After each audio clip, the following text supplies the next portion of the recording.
क्या भारत की शिक्षा व्यवस्था में एक नया बदलाव आया है या एक नई बहस ने जन्म लिया है? यूजीसी गाइडलाइंस 2026 को लेकर देश भर के कॉलेजों और यूनिवर्सिटीज में चर्चा तेज है। कुछ लोग कह रहे हैं यह ऐतिहासिक सुधार है, तो कुछ का मानना है यह एक नई जातिगत खाई बना सकता है। तो सवाल है, यूजीसी 2026 सुधार या साजिश? आज हम इसी पर बात करेंगे। जनवरी 2026 में यूनिवर्सिटी ग्रांट्स कमीशन यानी यूजीसी ने promotion of equity in higher education institutions regulations 2026 लागू किए। इन नियमों ने 2012 के पुराने एंटी डिस्क्रिमिनेशन नियमों की जगह ली है।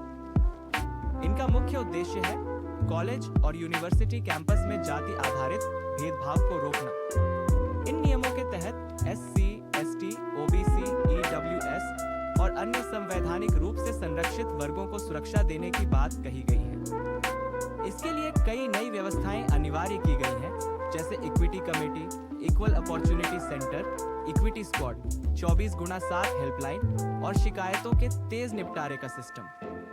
सरकार और यूजीसी का कहना है कि ये नियम कैंपस को ज्यादा सुरक्षित और समावेशी बनाएंगे। लेकिन जैसे ही ये नियम लागू हुए, देश भर में विरोध और सवाल भी शुरू हो गए। पॉइंट 1, जनरल कैटेगरी को लेकर चिंता। आलोचकों का कहना है कि इन नियमों में जनरल कैटेगरी छात्रों को स्पष्ट रूप से संरक्षित नहीं किया गया है। कुछ लोगों को डर है कि जनरल या अपर कास्ट छात्रों को पहले से दोषी माना जा सकता है। पॉइंट 2, नियमों की अस्पष्ट भाषा।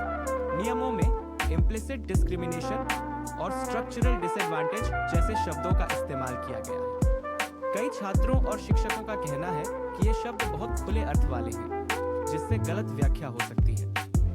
पॉइंट 3, गलत शिकायतों का डर। एक और बड़ा सवाल है, अगर कोई झूठी या दुर्भावनापूर्ण शिकायत हो तो उसके खिलाफ क्या कार्रवाई होगी? आलोचकों का मानना है कि इस पर नियमों में साफ प्रावधान नहीं है। नियमों के समर्थकों का कहना है कि जातिगत भेदभाव आज भी कैंपस में मौजूद है, कभी खुलकर, कभी चुपचाप।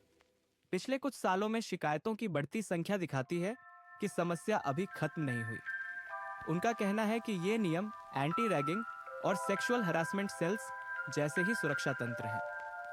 वहीं आलोचकों का कहना है कि बिना मजबूत ड्यू प्रोसेस के ये नियम डर और ध्रुवीकरण बढ़ा सकते हैं। शिक्षा का माहौल निगरानी और आरोपों के माहौल में बदल सकता है।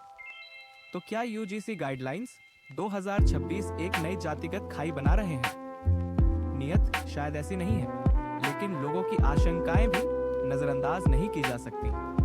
असल असर इस बात पर निर्भर करेगा कि ये नियम कैसे लागू होते हैं, ड्यू प्रोसेस कितना मजबूत होता है और जमीनी स्तर पर कितनी पारदर्शिता रहती है। सवाल अब भी खुला है, यूजीसी 2026 सुधार या साजिश? आपकी राय क्या है? कमेंट में जरूर बताइए।